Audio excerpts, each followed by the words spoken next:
Illinois is home.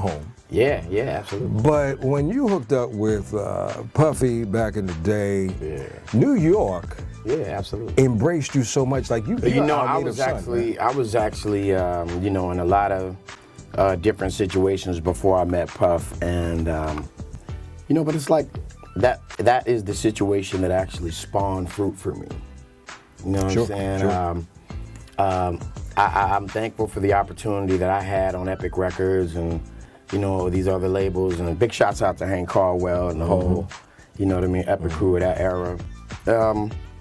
I just learned so much, and I was able to absorb, and I was able to see early on what the difference was between having a career in music and an expensive vacation. Wow. Yeah, I was able to see that early on.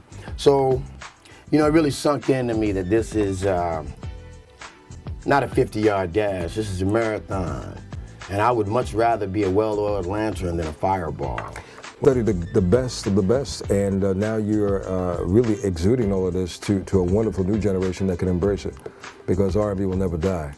You're just taking it to another dimension. I'm very flattered, but a lot of people ask me what I think about the current state of R&B, and they want to know my opinion, and I really, I'm flattered, but I don't really understand why they want to know my opinion, but I don't share the same sentiment that R&B is, a dying breed or what have you. I just think that music is trying to do new things. It's trying to morph into something else. What is your objective goal in a person picking up the brand new CD, Conquer, these days? What do you want them to walk away with? It's very simple. I did this album for lifestyle. I wanted to be the soundtrack behind people's living. People monitor their life and times through songs and music. And I would be paid the greatest compliment for somebody to look at my body of work and say, I remember what I was doing during that Carl Thomas era, or when that Carl Thomas song was out, or I got married to this Carl Thomas song, or, I met my girlfriend to this Carl Thomas song, or I fell in love with this Carl Thomas song, or I made love to this Carl Thomas song. Or I lived that terrible moment that Carl Thomas brought to our attention. Absolutely. I wish, my gosh. Yeah, or I felt that pain being expressed. Because that was a real song. That was the greatest compliment that a musician could be paid. 2012, any aspirations, any things that you're striving to accomplish? There is, I'm actually coming out with an ice cream. Stop lying. Are you kidding? Yeah. The ice cream is called Sexine Ice Cream. Sexy. Sexine. Ice Cream. Wow. And it's for adults 18 and over. And it's for adults 18 and over. Okay. And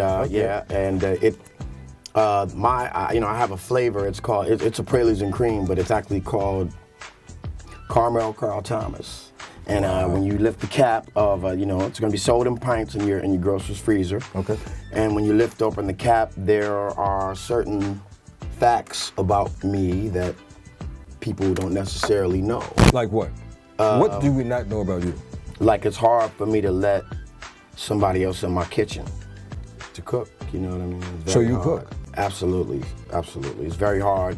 You really got to know what you're doing. You really got to know what you're doing and be versed in there. My mother catered for 30 years. Wow. Okay. She never paid us, but she taught her children well.